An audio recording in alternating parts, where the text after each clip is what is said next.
ang ulam ngayong tanghali. Alimasag, latik na alamang with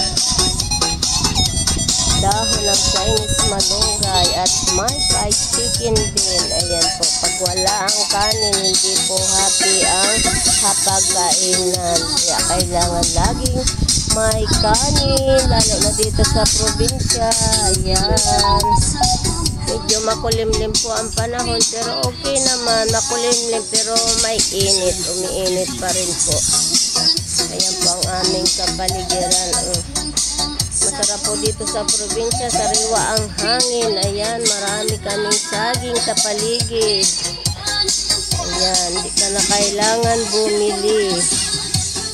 Ayan ang buhay namin dito pag kami nagbabakasyon, pag kami umuwi dito sa tabing dagat. Kasi tabing dagat po ang aming bahay dito. Ayan, wala pa sila, busy pa. Naka-prepare lang, naka-ready lang ang pagkain. Ayan po, kain po tayo mga idol ko. Lunch time po.